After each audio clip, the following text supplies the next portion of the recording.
Hi friends, வணக்கம். இன்றைக்கி நம்ம சேனலில் வந்து சிம்பிளாக ஒரு முட்டை சாதம் எப்படி செய்கிறதுன்னு பார்க்க போகிறோம். வாங்க பார்க்கலாம்.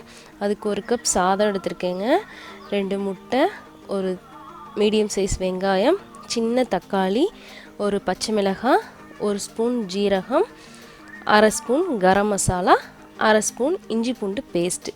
இப்போ வாங்க எப்படி செய்கிறதுன்னு பார்க்கலாம். அதுக்கு ஒரு பேனில் எண்ணெயை சூடு பண்ணிவிட்டு அந்த நம்ம எடுத்து வச்ச 1 ஸ்பூன் ஜீரகம் சேர்த்துருக்கோங்க. ஜீரகம் நல்லா பொரிஞ்சதும் நம்ம குட்டி குட்டியாக கட் பண்ணி வச்சுருக்கிற வெங்காயம் சேர்த்துக்கலாம்.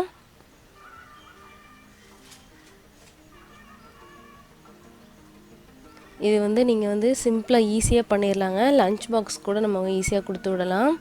நம்ம சட்டுன்னு ரெடி பண்ணிடலாங்க இதை. இப்போ வெங்காயம் நல்லா லைட்டாக வதங்கினதும் அதில் நம்ம பச்சை மிளகாவையும் சேர்த்துக்கலாங்க.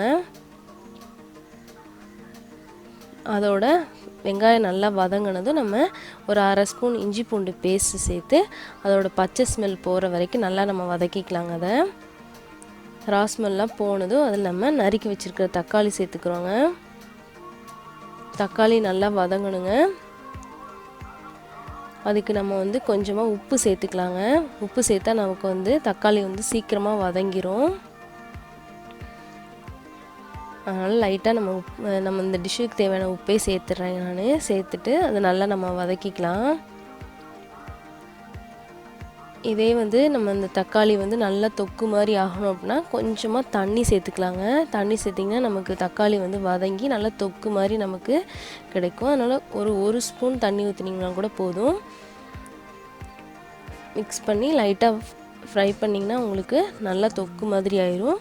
அந்த ஸ்டேஜுக்கு வந்ததும் நம்ம எடுத்து வச்சுக்கிற முட்டை சேர்த்துக்கலாங்க. நான் இதுக்கு 2 முட்டை சேர்த்துருக்கேங்க. இந்த மாதிரி நம்ம முட்டையை சேர்த்துட்டு நம்ம பொடி மாஸ்க்கு நம்ம நல்லா ஃப்ரை பண்ணுவோம் இல்லைங்களா, அது மாதிரி நம்ம நல்லா ஃப்ரை பண்ண போகிறோம் முட்டையை.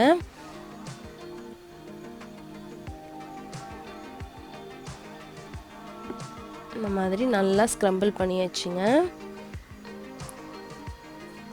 இந்த ஸ்டேஜுக்கு வந்தது நம்ம எடுத்து வச்சுருக்க சாதம் சேர்த்துக்கலாங்க.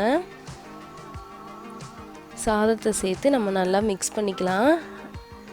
எக்கோட சாதம் உடஞ்சிடாமல் லைட்டாக மட்டும் நம்ம கிளறுறோங்க.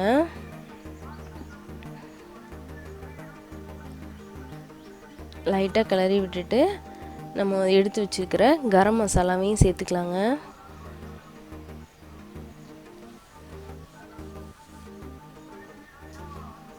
கரம் மசாலாவையும் சேர்த்து நம்ம நல்லா மிக்ஸ் பண்ணிக்கலாம். எல்லாம் நல்லா பிளெண்ட் ஆகிற மாதிரி நல்லா மிக்ஸ் பண்ணிக்கலாங்க. அவ்வளோதாங்க, நம்மளோட முட்டை சாதம் சூப்பராக ரெடி ஆயிடுச்சு.